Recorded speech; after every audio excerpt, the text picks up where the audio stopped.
आज हम करेंगे applied arithmetic progression class 10th की ऑप्शनल एक्सरसाइज। फर्स्ट क्वेश्चन है विच टर्म ऑफ 80 गिवन 80 है इज फर्स्ट नेगेटिव टर्म। अब ये देखो ये डिक्रीज होती जा रही है, अगर ये डिक्रीज होती जा रही है तो कहीं ना जाके ये जीरो हो सकता है या नहीं भी हो जीरो, पर नेगेटिव भी टर्म्स होंगी। तो कौन से नंबर की टर्म नेगेटिव टर्म होगी हमें वो नंबर ऑफ टर्म में बताना, ठीक है। तो हमें गिवन 80 क्या है, हमारे पास given 80 is 121, 117, 113 and so on, ठीक है। इसमें हमें क्या क्या गिवन है, इसमें हमें ए गिवन है दैट इज 121 और डी हमें मिल गया second term minus first term करके -4, ठीक है। हम मान लेंगे, हम पहले इसकी एन नेट टर्म फाइंड कर लेते हैं, a plus n minus 1 into d. A क्या है हमारे पास 121 प्लस एन -1 और डी है -4। जब भी डी नेगेटिव होगा आप उसको ब्रैकेट में लिखेंगे। अगर आप बिना ब्रैकेट के लिखेंगे तो आप क्या कर देंगे, आप ऐसे कर देंगे n -1 -4, तो वो n -5 हो जाएगा, वो गलत हो जाएगा। क्यों? क्योंकि डी मल्टीप्लाई हो रहा है, इसलिए हम डी को जब नेगेटिव आ जाए तो ब्रैकेट में लिखते हैं। उससे क्या हो जाता है कि ये -4 दोनों से मल्टीप्लाई होगा, 121 -4n और ये +4 हो जाएगा माइनस, तो ये आ जाएगा 125 -4n। ये हमने एन नेट टर्म फाइंड कर ली। तो अब हम लिखेंगे लेट यही एन नेट टर्म नेगेटिव है। जब भी आपने an net term negative means less than 0, इस चीज का ध्यान रखेंगे। अगर हम इस तरफ से साइन डालेंगे तो ये ग्रेटर देन 0 हो जाएगा, जो पॉजिटिव टर्म होगी, ठीक है। तो नेगेटिव के लिए लेस देन 0, तो 125 -4n इज लेस देन 0। अब याद रखिएगा एन वाली टर्म को आपको लेफ्ट में ही रखना है, आपको कांस्टेंट टर्म को राइट में लेके जाना है, ठीक है। तो जब आप ये माइनस और माइनस पहले कट करेंगे, जब ये माइनस कट करेंगे इनइक्वालिटी का साइन चेंज हो जाएगा, तो ये ग्रेटर आ जाएगा। क्यों आएगा, देखिए -2 -1 से ग्रेटर लेस होता है, ठीक है। -2 -1 से लेस होता है, लेकिन जैसे ही हम माइनस माइनस कट करते हैं तो 2 1 से ग्रेटर हो जाता है। तो इसलिए याद रखेंगे इनइक्वालिटी में जब भी आप माइनस से कट करेंगे तो इनइक्वालिटी का साइन चेंज हो जाएगा, ठीक है। तो यहां से हमारे पास आ गया 4n इज ग्रेटर देन 125, तो n की वैल्यू आ जाएगी 125/4। अब हम इसे ये आएगा 31.25। 31.25 से नेक्स्ट इंटीजर कौन सा, नेचुरल नंबर कौन सा होता है 32, तो n will be 32। Therefore 32th term will be first negative term.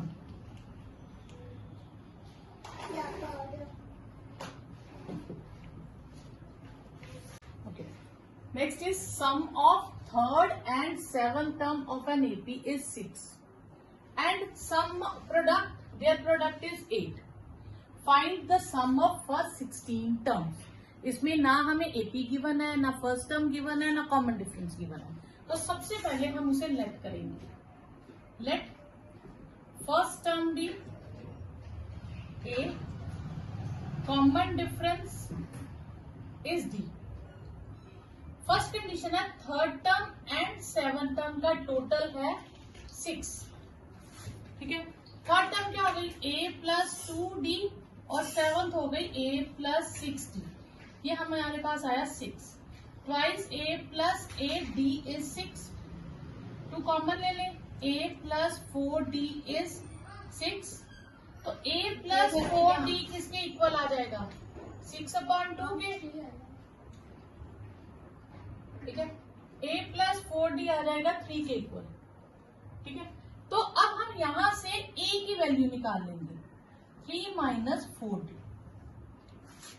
Clear. अब उसके बाद सेकंड कंडीशन हमें दी है their product is 8 and product is 8। Product किसका, third term and seven term का प्रोडक्ट है 8। थर्ड टर्म क्या है a + ट्वाइस d और सेवन टर्म क्या है a + 6d। इनका प्रोडक्ट कितना हमारे पास 8। अब यहाँ हम इसे सॉल्व नहीं करेंगे, हम a की वैल्यू सब्स्टिट्यूट कर देंगे। तो a की वैल्यू सब्स्टिट्यूट करने से हमारे पास आया 3 minus 4d plus twice D, 3 minus 4d plus 6d is 8। ठीक है, तो ये हमारे पास आएगा 3 minus twice D, 3 plus twice D is 8। ये a minus B, a plus B की आइडेंटिटी हो गई, तो आइडेंटिटी यूज करेंगे तो आएगा a square minus B square, ये हो जाएगा 9 माइनस 4d स्क्वायर। ठीक है, minus 4d square is 8 minus 9, minus 4d square is minus 1, तो d स्क्वायर आ जाएगा 1/4। तो आप याद रखेंगे जब भी हम स्क्वायर को दूसरी तरफ शिफ्ट करेंगे तो प्लस माइनस आता है 1/√1/4, तो ये स्क्वायर यहां से कट जाएगा। ठीक है, तो d की वैल्यूज 2 आ जाएंगी, 1 प्लस और माइनस 1/2। अभी आपके पास दो ऑप्शंस आ गई, तो दोनों ऑप्शन से आप सम ऑफ टर्म्स निकालेंगे। ठीक है, first case when d is 1/2, तो a की वैल्यू क्या आ जाएगी हमारे पास, a था हमारे पास 3 minus 4d, 3 minus 4d using 1, तो 3 minus 4 into 1/2, 3 minus 2 that is 1। ठीक है, अब हमें फाइंड क्या करना, जब a और d मिल गया, सम ऑफ 16 टर्म्स, तो सम ऑफ n टर्म्स का फॉर्मूला होता है n/2 twice a plus n minus 1 into D. अब हम सम ऑफ 16 टर्म्स निकालेंगे, तो 16/2 ट्वाइस a प्लस 16 माइनस 1 और d की वैल्यू कितनी है 1/2। ठीक है, तो ये आएगा कटिंग करके 8, 2 प्लस 15 1/2। ठीक है, 8, 2 प्लस 15/2। अब यहां हम एलसीएम ले लेंगे, 4 प्लस 15, इसकी कटिंग कर दीजिए, 4 इंटू 19, तो 4 9 7, ये आएगा 19 76। तो ये आपके पास आंसर आ गया जब d की वैल्यू कितनी है 1/2। ठीक है, case second, when d is minus 1/2, फिर हम a की वैल्यू लिखेंगे 3 माइनस 4d यूजिंग 1, फिर हम उसमें d को रिप्लेस कर देंगे माइनस 1/2 से, तो माइनस माइनस प्लस हो जाएगा। ठीक है, तो वो 5 आ जाएगा। फिर Sn का फॉर्मूला क्या होता है, n/2 twice a plus n minus 1 into D. n कितना है, S16 फाइंड करना है, 16/2 2 इंटू 5, 16 माइनस 1, और d को इस बार हम ब्रैकेट में लिखेंगे क्योंकि नेगेटिव साइन है। जब पॉजिटिव था फिर लिखने की जरूरत नहीं है d को ब्रैकेट में, पर नेगेटिव साइन में आप हमेशा d को ब्रैकेट में लिखेंगे। तो ये कटिंग हो गया, 8 10 plus 15 into minus 1/2, 8 10 minus 15/2, 8 LCM ले लेंगे, 20 माइनस 15, अब ये आया 8 5/2, कटिंग कर देंगे तो 4 5 20। तो दो तरह से सम बन सकता है, अगर d 1/2 है तो सम ऑफ फर्स्ट 16 टर्म 76 होगा, अगर d माइनस 1/2 है तो सम ऑफ 16 टर्म्स 20 होगा। क्लियर,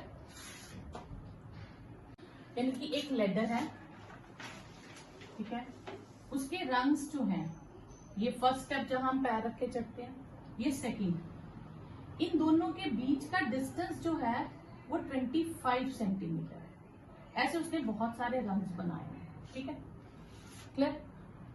अब the rungs decreases uniformly, uniformly mean equal distance से वो कम हो रहे हैं। ठीक है, 2 सेंटीमीटर कम हो रहा है या 4 सेंटीमीटर कम हो रहा है, जितना भी कम हो रहा है लेकिन इक्वल डिस्टेंस से कम हो रहा है।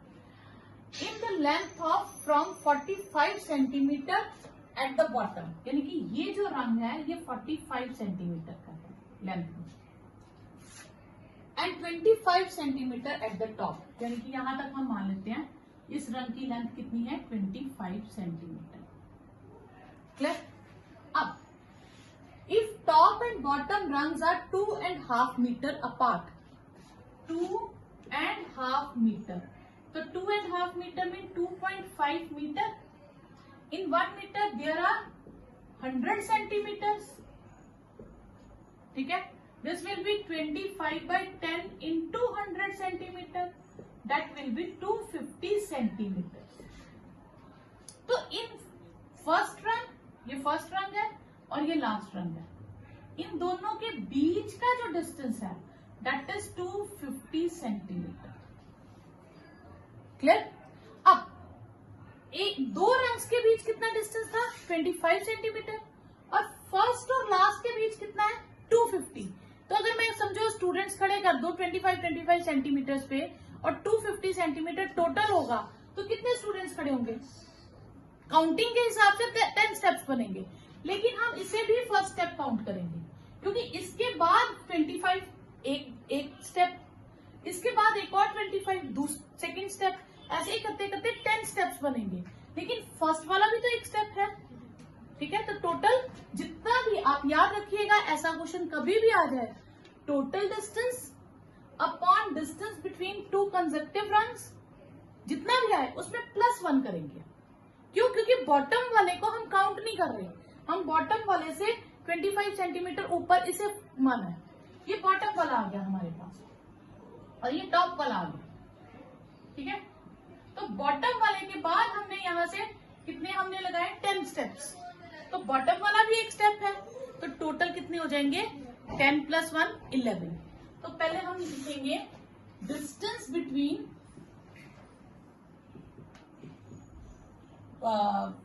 First and last ring. Total distance is 2.5 meter, that is 250 centimeter. फिर distance between two consecutive rings, that is 25 centimeter. Number of rings 250 और 25 के डिस्टेंस पे हम ले रहे हैं, प्लस बॉटम रंग, तो 10 + 1. तो how many rungs are there? 11 rungs. Now we have to find what is the length of wood required to make for rungs only. हमें ये चीज के लिए वुड रिक्वायर नहीं चाहिए. ए बी और सी डी के यहां से हम इसको सपोज बी बॉटम कह दें, तो सी डी के लिए ये जो दो साइड वाले हैं इनके लिए हमें वुड नहीं चाहिए. हमें वुड किसकी ढूंढनी है? इन रंग्स की. ठीक है? तो फिर सम ऑफ या टोटल लेंथ ऑफ रंग्स, तो ये SN का फॉर्मूला आ जाएगा. ठीक है? वेयर A इज हमारे पास फर्स्ट टर्म क्या है? 45 सेंटीमीटर. लास्ट टर्म क्या है? 25 सेंटीमीटर. और N क्या है? 11. क्लियर? तो SN का formula N/2 A plus last term जिसे हम L भी कहते हैं और लास्ट टर्म को AN भी कहते हैं. ठीक है? तो आप लास्ट टर्म की जगह AN भी लिख सकते हैं. लास्ट टर्म और AN सेम होता है. तो N क्या है हमारे पास? 11. फर्स्ट रंग की लेंथ 45 और लास्ट रंग की 25. ठीक है? तो ये हमारे पास आ जाएगा 11/2 × 70. इसकी कटिंग हो जाएगी. ठीक है? ये सेंटीमीटर आप साथ में लिखते जाएंगे, तो ये मल्टीप्लाई करके आ जाएगा 385 सेंटीमीटर. तो हमें कितनी वुड की लेंथ रिक्वायर्ड है? Length of would will be 385 centimetre. The houses of a row are numbered consecutively from 1 to 49. House number 1, house number 2, house number 3, and so on. House number 48, house number 49. ये कुछ हमारे पास house number है और serial line में है. ठीक है? Show that there is a value of x. बीच में कोई हाउस नंबर x होगा. Such that the sum of houses, उससे पीछे वाले घर का नंबर क्या होगा, x-1, और उससे नेक्स्ट वाले घर का नंबर क्या होगा, x+1। ठीक है, यही होगा ना, तो ये होगा। तो पहले क्वेश्चन में था कि 1 से लेके 49 तक हाउसेस के नंबर है, फिर एक पर्टिकुलर घर है x नंबर का।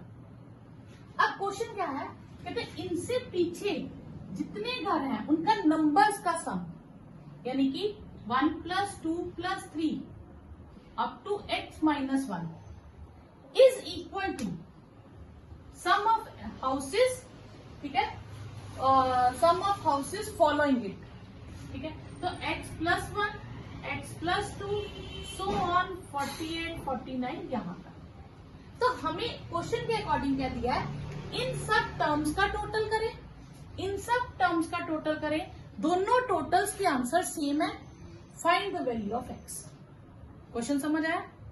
ठीक है, हमें क्या ढूंढना है कि अगर एक पर्टिकुलर घर ले लें, उनसे पीछे जितने भी घरों के नंबर्स हैं उन सब नंबर्स को हम ऐड करें, उस घर से आगे की जो काउंटिंग होगी उनको ऐड करें। सपोज करो मैं हाउस नंबर ले लेती हूँ 30, ठीक है, यानी कि 1 से लेके 29 तक एक काउंटिंग करूंगी, फिर 31 से लेके 49 तक एक काउंटिंग करूंगी, फिर चेक करेंगे क्या इनका आंसर सेम आता है। अगर आ गया तो वही आंसर है, नहीं आया तो फिर और कुछ चेक करेंगे। तो अब हम x के हिसाब से करेंगे। क्वेश्चन समझ आया अब आपको? अब अकॉर्डिंग टू क्वेश्चन,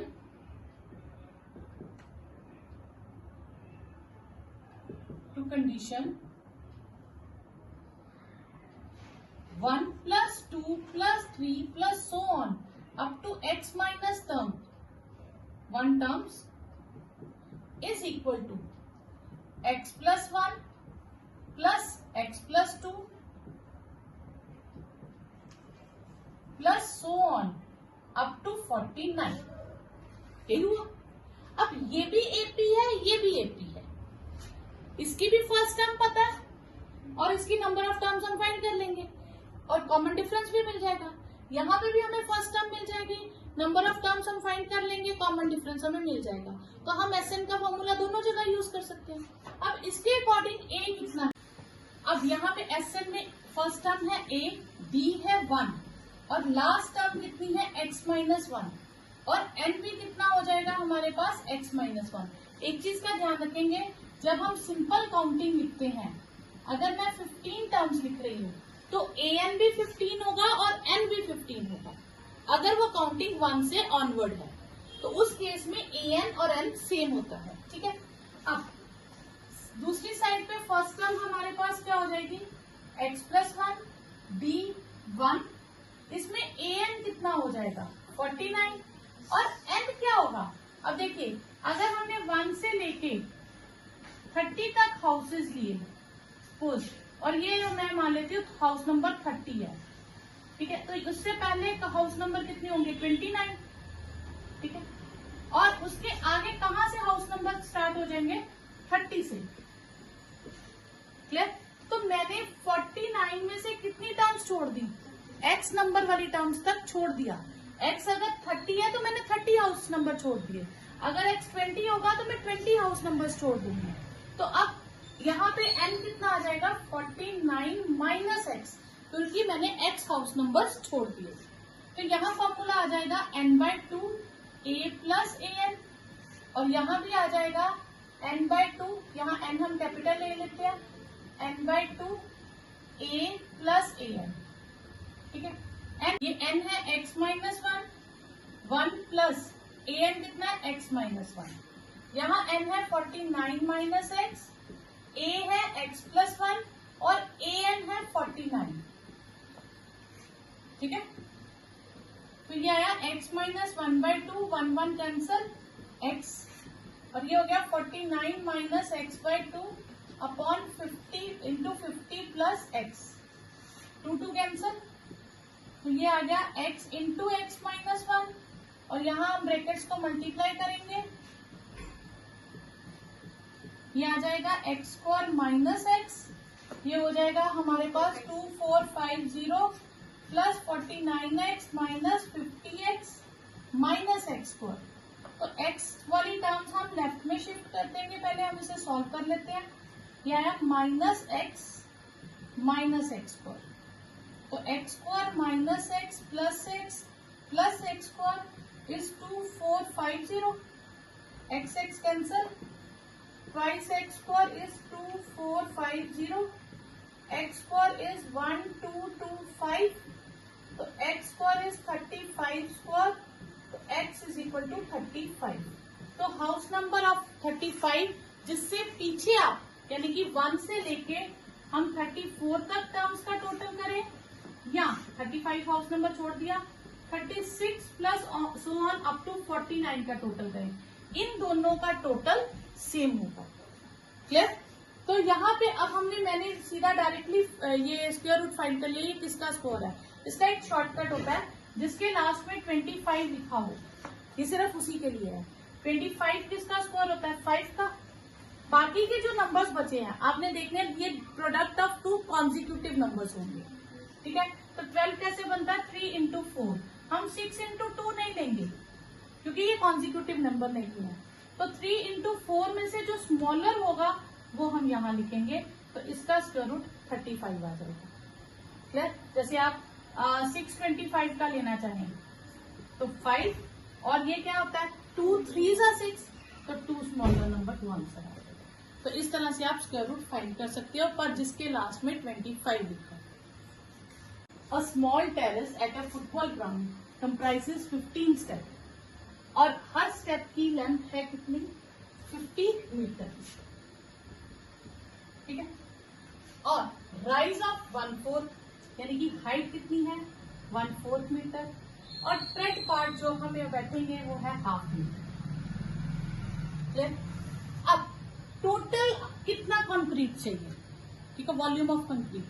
तो अब हम देखेंगे कि एक ब्लॉक बनाना हो तो उसके लिए कितना कंक्रीट चाहिए। फिर हम देखेंगे ऐसे हमें कितने ब्लॉक्स चाहिए। अब आप ध्यान दो, तो अगर हमें फर्स्ट स्टेप बनाना है तो पहले हम 15 नीचे बिछा देंगे, उसके हम ऊपर कितना रखेंगे? 14, फिर 13, फिर 12, फिर इसी तरह से रखते जाएंगे, और लास्ट वाले में टॉप पे हम एक ही रखेंगे। क्लियर? तो पहले हम देखेंगे कि volume of concrete required for 1 step. तो volume of concrete required for 1 step, एक स्टेप के लिए कितना चाहिए, या एक ब्लॉक के लिए हमें कितना चाहिए, ठीक है। तो वो आ जाएगा length into breadth into height. Length है 50 मीटर, ब्रेथ है 1/2 मीटर, और हाइट है 1/4 मीटर, ठीक है। ये कट गया, ये 25/4 मीटर क्यूब। हम इसको इतना ही रखेंगे, हम डेसिमल्स में कन्वर्ट नहीं करेंगे। अब हम लिखेंगे हमें टोटल कितने ऐसे स्टेप्स चाहिए या ऐसे ब्लॉक्स चाहिए। हम स्टेप्स की जगह ब्लॉक लिख लेते हैं, ठीक है। हमें कितने ब्लॉक्स टोटल चाहिए? तो टोटल नंबर ऑफ ब्लॉक्स पहले स्टेप के लिए 15 चाहिए, फिर हमें 14, 13 करते करते लास्ट में हम 1 स्टेप ही रखेंगे ऊपर। देखो नीचे सबसे पहले 15 रखेंगे, फिर 14, 13, 12 ऐसे करते करते लास्ट वाले में एक स्टेप आएगा। तो यहाँ पे ये हमारी एपी हो गई, वेयर ए इज 15, ठीक है। एन है हमारे पास 15 टर्म्स ही है, और ए एन कितना है हमारे पास? 1। तो सम ऑफ टर्म का फॉर्मूला आ जाएगा n/2 a plus A N. तो ये आएगा 15/2, 15 प्लस 1, 15/2 इंटू 16, 8। तो इसको हम 15 इंटू 8 ही रहने देंगे, मल्टीप्लाई भी नहीं करेंगे, ठीक है। तो टोटल वॉल्यूम ऑफ कंक्रीट, तो ब्लॉक्स कितने चाहिए? 15 इंटू 8, और वॉल्यूम ऑफ कितना है एक कंक्रीट का? 25/4। तो ये कटिंग कर देंगे, ठीक है। तो कितना आ जाएगा? 750 मीटर क्यूब। तो इतना कंक्रीट हमें रिक्वायर्ड है, ठीक है। तो हमने कटिंग कहीं नहीं की क्योंकि ग्लास में टर्म सारी कट जाएंगी। हमने पहले एक ब्लॉक का वॉल्यूम निकाला, फिर हमने देखा हमें ब्लॉक्स कितने चाहिए, तो 15 इंटू 8। फिर हमें एक ब्लॉक के लिए इतना कंक्रीट चाहिए, तो टोटल कितना कंक्रीट चाहिए उसे हमने मल्टीप्लाई कर दिया। एंड 15 इसलिए आया क्योंकि 1 से लेके काउंटिंग कहाँ तक है, 15 तक, या 15 से लेके 1 तक है, तो नंबर ऑफ टर्म्स 15 ही रहेगा। ठीक है।